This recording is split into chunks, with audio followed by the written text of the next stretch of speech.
พิธีอัญเชิญสรีระสังขารของพระเดชคุณหลวงปู่พระราชจินดานายกอดีตที่ปรึกษาของเจ้าในจังหวัดลำปางคืนสู่วิหารอุโบสถวัดพระเจดีย์เสาหลัก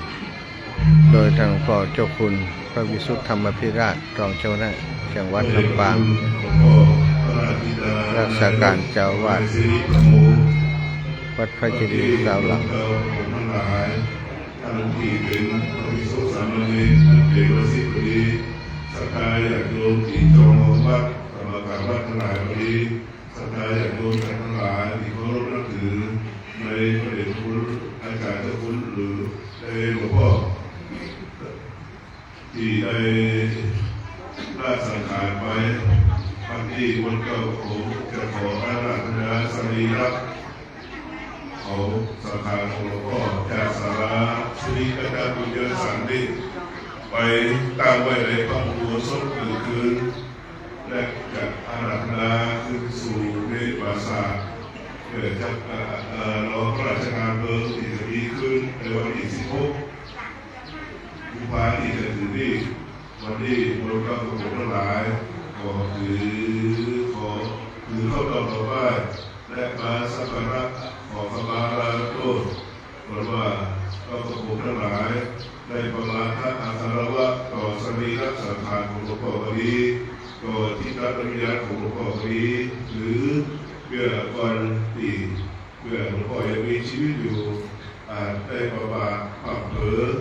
โดยกายวาจาใจด้วยเจตนาหากเจตนาบ่ได้พอดีขอหลวงพ่อได้โปรดอโหสิกรรมหรือแก่บุญทรัพย์ของผมทั้งหลายเลยวันนี้บุญทรัพย์ของผมจะขออาราธนาสรีระสังขารของหลวงพ่อขึ้นไปโดยในพระอุโบสถที่หลวงพ่อได้บูรณะปฏิสังขรณ์ไว้เป็นคืนเพื่อจะกระทำโอกาสราชการเมืองในวันต่อไปอุกาสวันตาวิพันเตสัพพะปาราคังกามตะเมพันเตมยากะกังปุญญังสามินาอนุโมทิตพังสามินากะกังปุญญังไมหังทาตพังสาธุสาธุอนุโมทาวันทามิพันเตสัพพังอปาราทังกามตะเมพันเตมยากะกังบุญยังสามินาอนุโมทิตพังสามินากะกังบุญยังไมหังสาตพังสาธุสาธุอนุโมทาวันทามิพันเต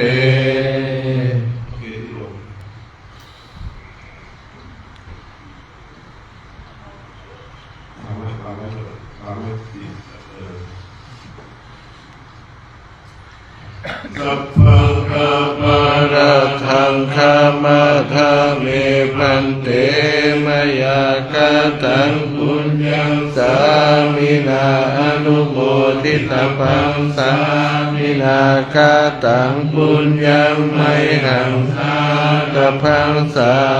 ธุสาธุอนุโมทามิสา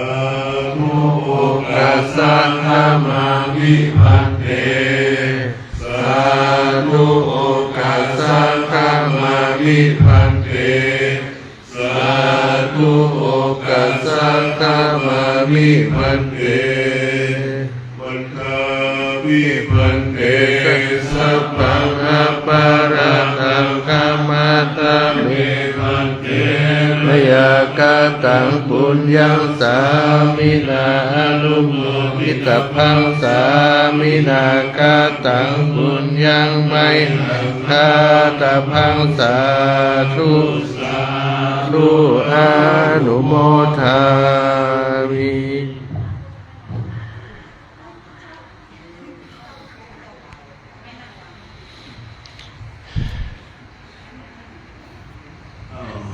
ไปยกลงยกถือเข้าหรือห้องเนี้ย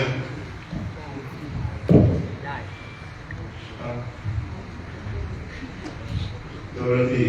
วันเอาอย่างเอา ยกลงแบบนี้เลย จะไป ถือป้าถือเนี่ยถือใส่ยกลงลงก่อนเนาะ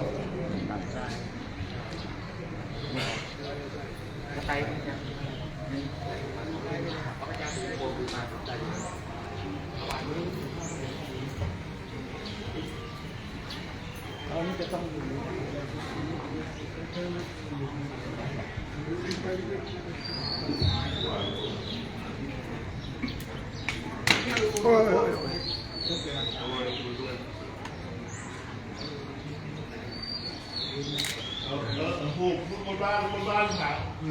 ขอสักการะมโหนะครับเจอกันยกรูปภาพนะครับขอกำลังสนุนหน่อยเอารูปน้ำหน้าครับรูปน้ำหน้าเลยครับขอเชิญคณะเฮาที่เป็นพระเจ้าบรรดาผมกำลังเจอกันยกรูปภาพน้ำหน้าแล้วครับ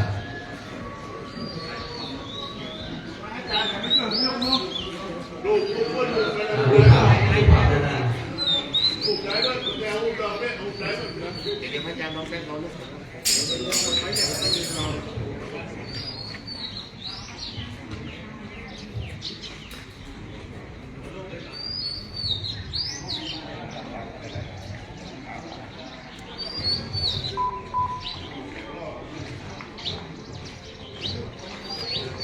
ตอนนี้หลวงพ่อท่านเจ้าคุณ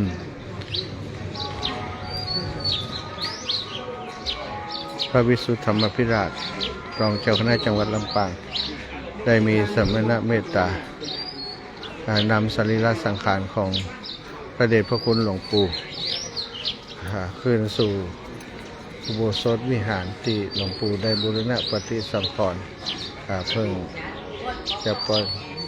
ข้าวของนะครับข้าวของเพลนะครับเด้อนะครับข้าวของเพลพ่อเพลนะครับบุกเข้าของวิจัยรับขบวนเด้อมีมา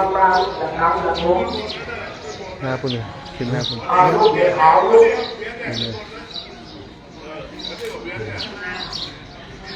เอาทีวีทุกคนเด้อวันนี้ต้องตามต้องแพ้ต้องคิดต้องแก่ทางทอดหมดละ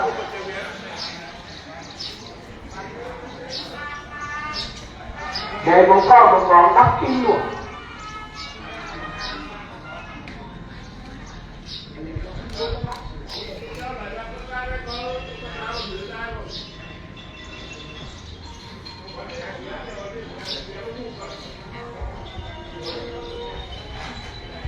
วันนี้กล่าวขึ้นบนวิหารเลยนะครับนั่นเป็นคุณว่าของเย็นเชื่อเขาจะเวียนกันพูดตอนนี้จะอัญเชิญคุณสมุนปราสาทตอนนี้จะเวียนนะ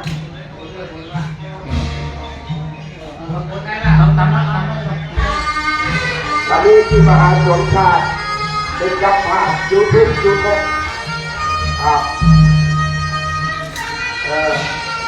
เป็นยูทูบเบอร์วันนี้มหาสงฆ์ชาติเนาะ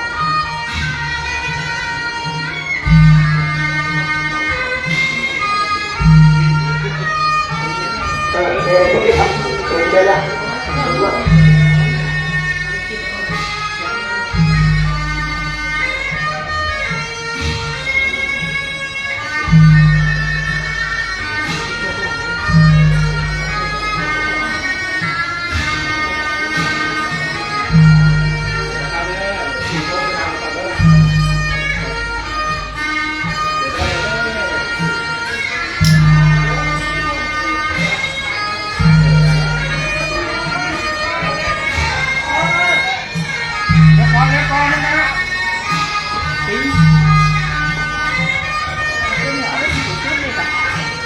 ไอ้หลวงพ่อ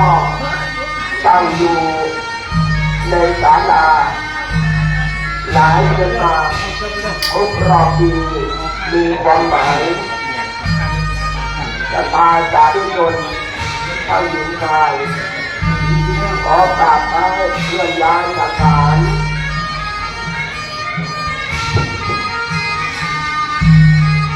ของอุมาที่อยู่บนวิหารอันตั้งอยู่ตามก็รู้ด้วยใจสุดไทยหาหนึ่งคือในวิหารเนื้อสถานพระภูมิต้องการตาที่ประกาศองค์ประกาศตามเอาไว้หนึ่งคือเมื่อทำเป็นทำดีใจมาทำการเงินมาทำเลยเราก็เลยจะรู้ดีต่อไปให้ทุกท่านแสดงความกตัญญูกตเวทีในโรงงานของหลวงปู่เราเราประยุกต์นะเราประยุกต์เลยก็ได้ประยุกต์เลย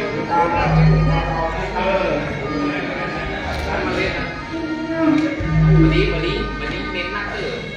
มันยุ่งนะมาจับกระโดดเกิดยังถ้ามันแบบกระโดดมันได้กระโดดเลยนี่มันนะ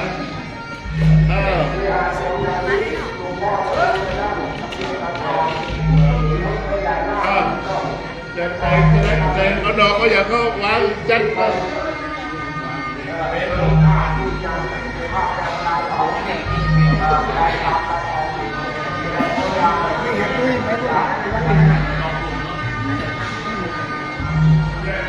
ยิ้มเป็นไปได้ของเราหนึ่งครับเร่งนะ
เกิดอย่างคนไม่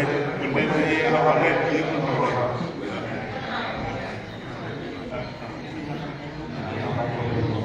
ไม่ใช่ไม่ได้วางเลยครับ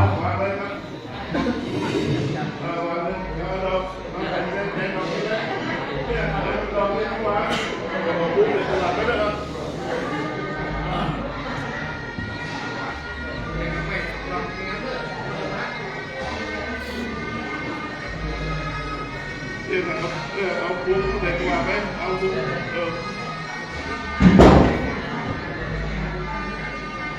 ดูว่าเอาดีแดงงามเลยแดงดอกไปดูบะไซตะบนบะไซวางที่บรรดาการนะบรรดาการนั่นก็ตะบนแล้วเอาหมดมาดิมาเจนกันดิแต่ก็หาวิธีการอะไรก็ได้ครับไปที่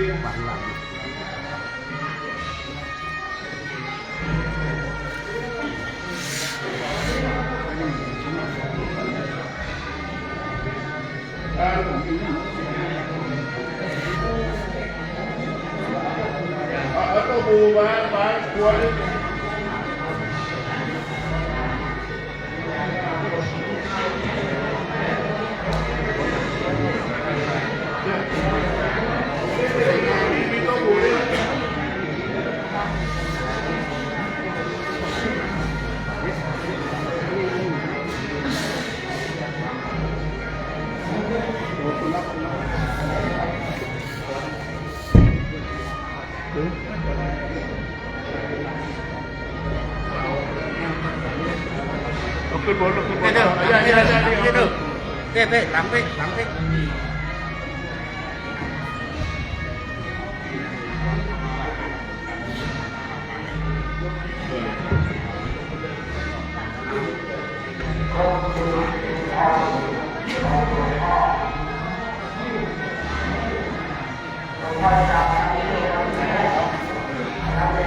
จบอีกแล้วเนาะ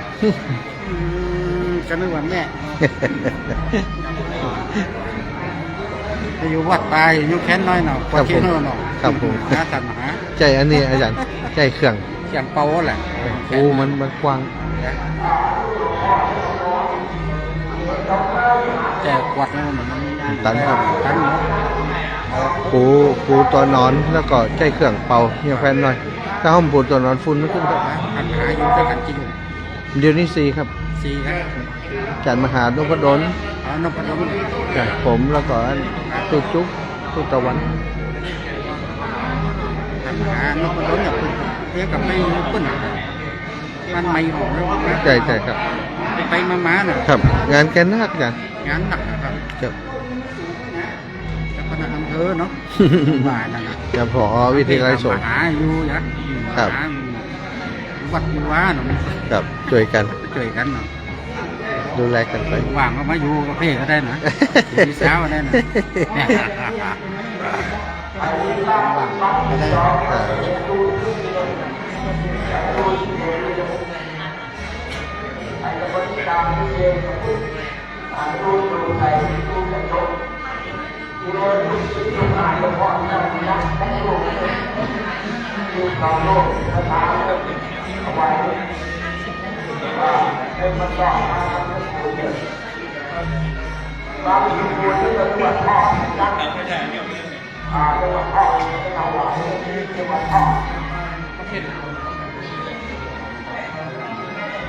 ทำไม่ยับยั้งนะ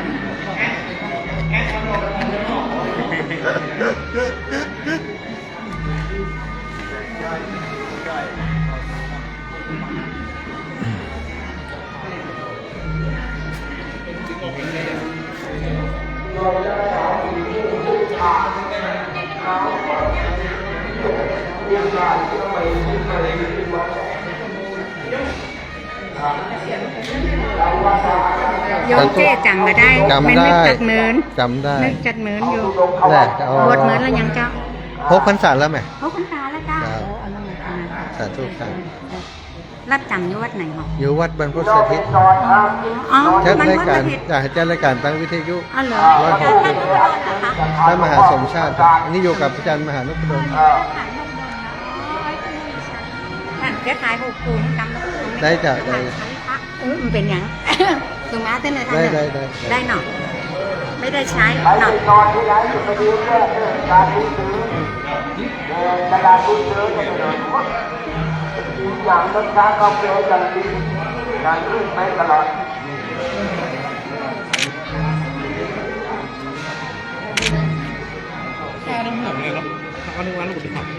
ขอบคุณนะเจ้าหันเจ้า สาธุ บ้านพุทธ บรรพตสถิตเจ้า ประจำอยู่นั่นเลยคะ ประจำเจ้า วันหลัง มีโอกาสไป เจ้ยังดูปะหลวงพ่อ อยู่ ยังอยู่เนาะ เจ้า วันหลังถ้าโยมมีเวลาโยมจะไป เจ้าดีเจ้า ขอบคุณจัง สาธุ กว่าจะไปสักครั้งหลวงพ่อจักไป โอ้เจ้าไปเนื้อไปแอวพอ ท่านเมตตามากๆหลวงพ่อติดห้องนี่นะ เจ้า ดีแล้วจ้ะ ขอบคุณเจ้า ขอบคุณเจ้า พิมพ์จากเงิน เปลี่ยนชุดบางคนก็จำไม่ได้ครับใครครับใคร ไม่ เอ๊ะ ไม่ เดี๋ยว ค่ะดีนะยังมันเจิดอยู่ในหัวสมองเนาะ ใช่ขอบคุณ ที่ติดต่อนั่งไหนหาเราคุณวัดไหนว่าชื่อหนูนะ จะรายการตั้งวิทยุของวิทยาลัยสงฆ์นครลำปางแล้วก็ของคลื่นสีขาว ทุกวันจ้ะ ยอมจะเนื้อการจัดงาน สวัสดี นั่งไหนหนักทุกคนนั่งไปเคยหนักบ้าน ดีได้พยายามเด้อ ดีนะแต่ท่านก็โดนแบบ ดีจังตอนนี้การอัญเชิญสรีระสังขารของหลวงปู่พระราชธรรมรังการพระราชจินดานายกหลวงปู่ขึ้นมาสู่วิหารเป็นที่เรียบร้อยแล้วนะโดยเมตตาของท่านพระครูเจ้าคุณธรรมพิราชวิสุทธธรรมพิราชได้เมตตามาดูแลบริหารจัดการนะในฐานะที่ท่านอาจารย์เป็นรักษาการเจ้าวาดวัดพระจิตรีเสาหลังพระอารามหลวงประธานการศิษยานุศิษย์ประธานจัดงานพระราชทานเพลิงศพพระเดชพระคุณหลวงปู่เรียบร้อยเนื้อสตาญาติโยมมันพรุ่งนี้ก็จะเป็นวันที่เจิญสรีระสังขารของพระเดชพระคุณหลวงปู่คืนสู่ปราสาทที่หน้าเมรุชั่วคราวที่หน้าวัดพระเจดีย์เสาหลังตั้งแต่9 นาฬิกาเป็นต้นไปก็ขอเรียนเชิญเจริญพรศรัทธาญาติโยมทุกคนทุกท่านนะได้มาร่วมบุญร่วมกุศลด้วยกันและเจริญสุขเจริญธรรมขอความสุขสวัสดีจงมีแก่ศรัทธาสาธุชนคนดีทุกคนทุกท่านจัตตารโอธรรมาวรสันติอายุอันวันโนสุขังพระลา